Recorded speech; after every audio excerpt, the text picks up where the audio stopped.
नमस्कार मेरे प्यारे साथियों, कैसे हैं आप सब लोग। स्वागत है आपका इस YouTube चैनल पर। आज का टॉपिक है महान्यायवादी, the attorney general of India. छोटा सा वीडियो है लेकिन बहुत काम का वीडियो है।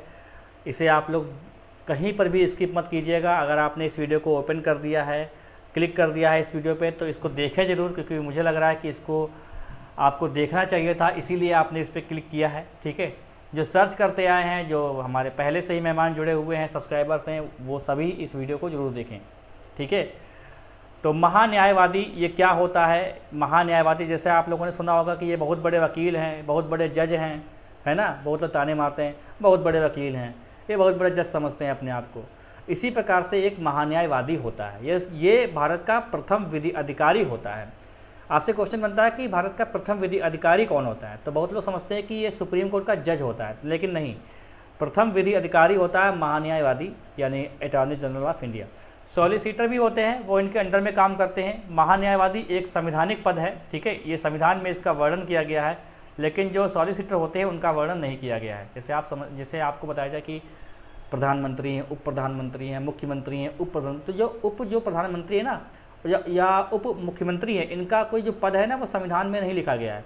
बस खाली खुश करने के लिए दिया जाता है कि भैया दो लोग बराबर वरीयता रखने वाले हैं, लेकिन लोगों ने क्या किया, एक को चुन लिया प्रधानमंत्री, एक लोग नाराज हो गए तो उनको उप बना दिया। जैसे मुख्यमंत्री में अक्सर होता है कि मुख्यमंत्री में उप मुख्यमंत्री होते हैं, तो वो संवैधानिक पद नहीं है। तो यहाँ पर महान्यायवादी जो होता है ना, एक संवैधानिक पद है ये, और ये बहुत योग्य होता है विधि में। तभी जानते हो क्या, ये भारत सरकार का वकील होता है।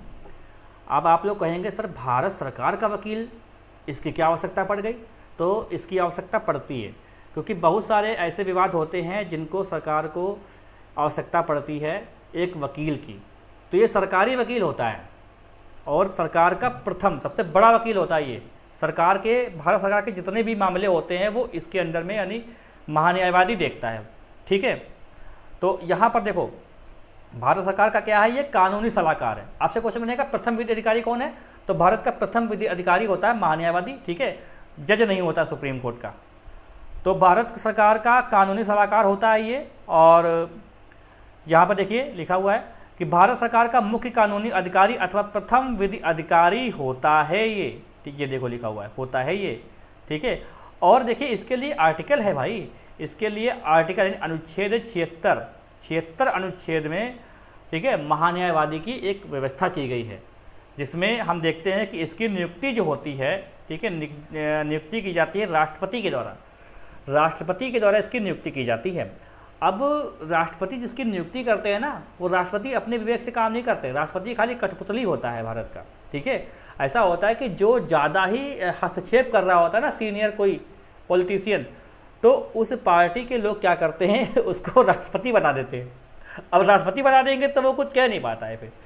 तो राष्ट्रपति वही होता है जिसकी सरकार बनी होती है, ज़्यादातर होता है, वरना अगर नहीं होता तो उसको फिर हरा के, मतलब जब भी वो हारता है, जब भी उसका समय पूरा होता है, तो जो पार्टी सत्ता में होती है उसी का राष्ट्रपति बन जाता है। ठीक है, ज़्यादातर यही होता है। तो उसी को बनाते हैं जो हस्तक्षेप करता है, या फिर जो बहुत बूढ़े हो गए, या फिर जो बहुत सम्मानजनक व्यक्ति हैं कि भैया इनको अब राष्ट्रपति बनाना चाहिए, तो उनको और भी देखो प्रोसेस होता है। ये एक व्यवहारिक तौर पे बता रहा हूँ। ठीक है, बाकी तो एक संविधान में इसके लिए व्यवस्था की गई है कि राष्ट्रपति कौन बनेगा, किसे कैसे बनेगा, क्या उसकी योग्यताएं होती है, वो अलग चीज़ें हैं, लेकिन ये एक व्यवहारिक चीज़ें होती है। ठीक है, एक गुप्त चीज़ मैं आपको बता रहा हूँ। तो यहाँ पर क्या होता है कि जो राष्ट्रपति होता है वो महान्यायवादी की नियुक्ति करता है मंत्रिपरिषद की सलाह पर। तो मंत्रिपरिषद की जब सलाह पर नियुक्ति करता है, तो इसका मतलब मंत्रिपरिषद जिसको चाहती है उसको बनाती है क्या। हाँ, ये बात सही है, लेकिन यहाँ ये बताया जाता है कि राष्ट्रपति जिसको योग्य समझता है, या फिर राष्ट्रपति जिसको योग्य समझता है, जो महान्यायवादी बनने लायक है उसको बनाता है, और इसकी योग्यताएं वही होती हैं जो सुप्रीम कोर्ट के जज के बनने लायक होती हैं। अगर सुप्रीम कोर्ट के जज जो बनता है ना, सुप्रीम कोर्ट का मुख्य न्यायाधीश जो बनता है, उसके हिसाब से इसकी योग्यताएं होती हैं। ठीक है, आगे देखिए लिखा हुआ है अनुच्छेद 76 के तहत, अनुच्छेद 76 के तहत राष्ट्रपति महान्यायवादी की नियुक्ति करते हैं। ठीक है, और देखिए योग्यता क्या होती है, सर्वोच्च न्यायालय का न्यायाधीश बनने की योग्यता रखता हो भैया। जो सर्वोच्च न्यायालय के न्यायाधीश की योग्यता होती है ना, उसकी योग्यता रखना चाहिए इनको। और कार्यकाल कितना होता है, 6 वर्ष या 65 वर्ष, कितना कार्यकाल होता है, तो राष्ट्रपति के प्रसाद प्रयत्न पद धारण करते हैं ये। ठीक है, राष्ट्रपति के प्रसाद प्रयत्न पे पद धारण करते हैं, इसका मतलब क्या हुआ? देखिए प्रसाद का मतलब क्या होता है? प्रसाद का मतलब होता है कृपा। जैसे आप लोगों ने पूजा करी होगी, प्रसाद बांटते होंगे, तो वो जानते क्या होता है? वो भगवान की एक कृपा देते हैं लोगों को कि भैया कृपा स्वीकार करिए, प्रसाद खाइए, वो कृपा होती है। तो यहाँ पर क्या है, राष्ट्रपति की कृपा के अनुसार इसका कार्यकाल होता है। देखो माना यह जाता है कि महान्यायवादी जो होते हैं ना, वो सरकार के साथ आते हैं, सरकार के साथ चले जाते हैं। इसका मतलब ये हुआ कि जैसे कि मान लो किसी बीजेपी की सरकार है, तो बीजेपी ने अपने हिसाब से महान्यायवादी को सेट करके रखा है। कल को कांग्रेस की सरकार आती है, तो कांग्रेस की सरकार जब आएगी तो राष्ट्रपति को वो एक पत्र लिखेगी, ठीक है, और सिफारिश कर देगा कि भैया इनको हटाओ और नया जो है नया अटॉर्नी जनरल लाओ। तो ऐसा माना जाता है कि सरकार के साथ आते हैं, सरकार के साथ चले जाते हैं। अब भाई जैसे कि अब यहाँ पर किसने, मंत्रिपरिषद ने सलाह दी थी राष्ट्रपति को कि भैया इस व्यक्ति को महान्यायवादी बनाओ, तो यानी वो अपने हिसाब से बनाया होगा। अब वकील अगर मैंने खुद अपना किया है तो वो मेरी तरहदारी करेगा, चाहे मैं गलत करूँ, चाहे मैं अच्छा करूँ, कैसे भी करूँ, लेकिन वो अपने हिसाब से देगा, वो मेरे पक्ष में बोलेगा। तो कोई विपक्षी पार्टी का जब कोई नेता या विपक्षी पार्टी कोई आएगी सत्ता में, तो वो नहीं चाहेगी कि वो अभी भी उसके पक्ष में बोले, क्योंकि भैया वो उसी के भरोसे, उसी के एहसान के तले वो महान्यायवादी बना था, इसलिए उसको हटा दिया जाता है। होता क्या है कि जो महान्यायवादी होता है ना, वो सरकार के चले जाने के बाद खुद परंपरागत अपना त्यागपत्र दे देता है, ठीक है, ये होता है। और एक बात है कि अगर महान्यायवादी को हटाना है तो इसके लिए कोई विशेष प्रावधान नहीं है। अगर मंत्रिपरिषद जो है राष्ट्रपति से कहेगी कि भैया ऐसा करो, इसको हटाओ, तो हट जाता है। 3 महीने इसको लेटर देना पड़ता है, 3 महीने पहले इसको लेटर दे दिया जाएगा कि भैया आप त्यागपत्र दे दो, तो वो चुपचाप त्यागपत्र दे देगा अपना। और कोई इसमें ये नहीं होता है कि संसद में कोई वोटिंग हो या फिर कोई बहुमत प्राप्त करना होगा, तो ऐसा कुछ नहीं होता है, आसानी से हट जाएगा ये, ठीक है, आसानी से आ जाते हैं, आसानी से हट जाते हैं, ठीक है, ये बात होती है।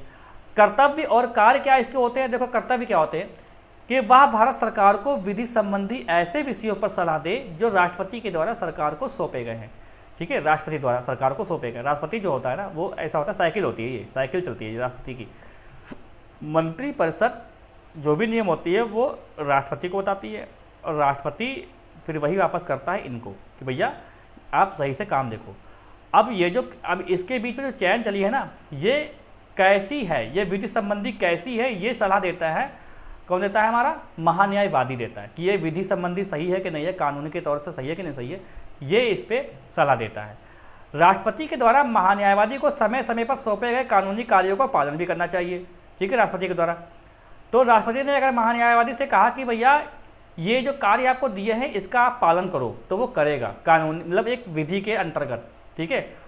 अगर नहीं होगा तो वो कुछ समझाएगा, सलाह देगा, या फिर कुछ अपने हिसाब से कुछ बनाएगा वो, क्योंकि ये पूरी तरीके से ये डिपेंड, मतलब पूरी तरीके से ये खास आदमी होता है सरकार का।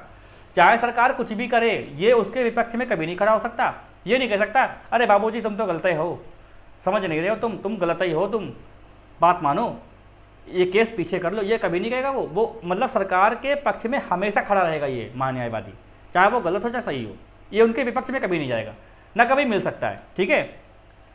संविधान या किसी अन्य विधि द्वारा प्रदान किए गए कार्यों का निर्वहन करना भी इसका कर्तव्य है, ठीक है, जो बताया मैंने आपको। भारत के राज्य क्षेत्र में सभी, देखो ये इसमें क्या होता है कि जैसे कि अगर यूपी से कोई सरकार पर कोई दबाव डाला जा रहा है, जैसे यूपी से भारत सरकार पर कोई केस आया है, ठीक है, कोई केस कर दिया यूपी से, तो अब कोई विवाद अगर हुआ है तो भारत सरकार चाहती है कि भैया उस पर जाओ, उसका निवारण करो, लड़ो जाके मेरा केस, तो वो भैया राज्य में किसी भी जगह चला जाएगा। भारत में कहीं से भी केस हो सकता है, किसी पे मतलब कोई भी बात हो सकता है भारत सरकार पर, होता नहीं है कि जैसे केशवानंद भारती बनाम भारत सरकार, ये सब केस नहीं होते, तो इनकी जगह कौन लड़ता था? वही महान्यायवादी लड़ते थे वो, ठीक है। तो ये केस लड़ने आते हैं तो किसी भी राज्य में जा सकते हैं। ये भारत के राज्य क्षेत्र में सभी न्यायालयों में सुनवाई करने का अधिकार है इसको, सभी जगह जाएगा सुनवाई करने। ये ऐसा नहीं है कि सुप्रीम कोर्ट में ही जाएगा, जहाँ से भी जिस राज्य से भी जो विवाद हुआ है तो वहाँ ये जाएंगे, इनके साथ में पूरी टीम जाएगी, सॉलिसिटर जनरल ऑफ इंडिया वो भी जाएगा, क्योंकि वो तो इसका वो जो होता है सॉलिसिटर जो होता है ना, वो महान्यायवादी के एक तरीके से कहे तो उप महान्यायवादी होता है वो, लेकिन उसका पद जो है संवैधानिक नहीं होता। और भाई इतना बड़ा पद है तो इसको संभालने के लिए टीम भी तो होती है, तो टीम वगैरह होती है, ठीक है। देखो अनुच्छेद 388 के तहत प्रत्येक मंत्री और महान्यायवादी को यह अधिकार होगा कि वह किसी भी सदन की कार्यवाही में भाग ले सकता है और बोल सकता है। महान्यायवादी जो होता है ना, वो संसद के जहाँ पर संसद सत्र चल रहा होता है वहाँ बैठ सकता है, वो वहाँ पर क्या होगा, वो कार्यवाही में भाग ले सकता है, बोल सकता है, बहस कर सकता है, लेकिन जब बात आएगी बहुमत की वोटिंग करने की तो वोट देने का अधिकार नहीं है, क्योंकि वोट देने का अधिकार मंत्रिमंडल मंत्रिपरिषद को होता है। ठीक है, ये संसद का सदस्य नहीं होता है, लेकिन संसद में भाग ले सकता है यहाँ बैठने के। ठीक है, किसी भी सदन की कार्यवाही में चाहे वो राज्यसभा हो चाहे वो लोकसभा हो, वो जाएगा भैया, बैठ जाएगा जाकर कुर्सी पे और सब सुनेगा और बहस भी खूब करेगा, लेकिन जब बात आएगी वोट देने की तो वोट नहीं दे पाएगा, मत देने का इसको अधिकार नहीं होता है। ठीक है, अब देखो जब दोनों सदनों की संयुक्त बैठक जो होती है ना, उसमें भी भाग लेता। भैया ये वकील है, इसे नहीं आप बहुत पैसे वाले हो जाओ तो आप हमेशा अपना वकील साथ में लिए घूमोगे, चाहे आप कहीं जा रहे हो कहीं खा रहे हो, एक वकील साथ में खड़ा रहता है तुम्हारे। अगर बहुत जगह ना मूवी वगैरह देखा होगा आप लोगों ने कि कंपनी वगैरह होती है तो वकील हर समय 24 घंटा में देखा होगा कि जब देखो तब घर में बैठा रहता है। समझ लो कि सरकार का ये वकील है, जब सरकार जहाँ जाएगी जहाँ पे जाएगी वहाँ ये वकील खड़ा होगा। इसीलिए कहा जाता है कि ये जो है संसद के दोनों सदन में भाग ले सकता है। अब वकील है तो वकील इतना बड़ा पद है तो बोलने भी दिया जाएगा इसको कि भाई बोल दे तू, ठीक है तो बोल ले भैया, लेकिन वोट मत देना तू। ठीक है, तो खूब बोलता है ये, खूब बहस भी कर सब कुछ करेगा, लेकिन वोट नहीं देगा। तो जहाँ सरकार जाएंगे, सरकार के लोग जाएंगे, वहाँ ये भाई साहब महान्यायवादी जाएंगे। ठीक है, चाहे वो संसद में हो चाहे बाहर हो, कहीं पर भी हो। ठीक है, और एक बात है कि मैंने बताया कि ये कभी भी किसी के सरकार के पक्ष में ही रहेगा, हमेशा विपक्ष में कभी नहीं जाएगा कि समझाने लोगों नैतिकता, अरे बाबूजी तो तुम तो गलती कर दियो, हम तो आपसे पहले बता रहे हैं। तो ऐसा कभी नहीं होगा। ठीक है, ये कहीं कभी नहीं होगा। और दूसरी बात कि जब भी ये उसमें जाएगा तो जैसे कोई ऐसा होता है, जिससे कोई ऐसा हो जाएगा कि विपक्षी जो है इसका कोई जानने होने वाला होगा तो मिल भी नहीं सकता, कुछ इसे करता भी होते हैं। और कोई अभी अगर इसे मान लो कि इसका महान्यायवादी का कोई रिश्तेदार हो और वो कोई अपराधी मामले में फंसा हो तो वो उसका केस नहीं लड़ सकता जब तक सरकार की अनुमति नहीं मिलेगी। रिश्तेदार हो चाहे कोई भी हो, ये अपनी प्रैक्टिस कर सकता है, लेकिन ये सरकार के अनुमति के हिसाब से सरकार से अनुमति लेनी पड़ेगी।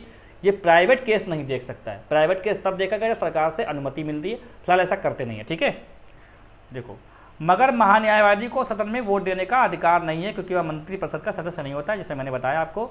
अब इसकी मर्यादाएं क्या है, देखो वह भारत सरकार के विरुद्ध कोई सलाह या विश्लेषण नहीं करेगा। ठीक है, कोई सलाह नहीं देगा कि देखो ऐसा है सांसद जी या ऐसा है प्रधानमंत्री जी, तुमने गलत तो किया है, ये नहीं करेगा वो वकील का देखो काम ही यही होता है। वकील अगर आप हायर करते हो ना तो आपका ये वकील आपको समझाइए, ये वकील आपसे कभी ये नहीं कहेगा कैसा करो भैया, तुम ये चीज़ एक्सेप्ट कर लो, अब तुम बच नहीं सकते, तुमको बचा के ही रहेगा। वकील का काम ही होता है, चाहे तुमने गलत काम किया हो चाहे अच्छा काम किया हो, तो ये कभी सलाह नहीं देगा, ना तो विश्लेषण करेगा। मतलब यहाँ पर कोई भी एनालिसिस नहीं करेगा किसी के साथ कि प्रधानमंत्री जी ने या वित्त मंत्री जी ने कुछ गलत किया है, नहीं, गलत किया हो तो सही किया हो, ये उसका साथ देगा ही देगा।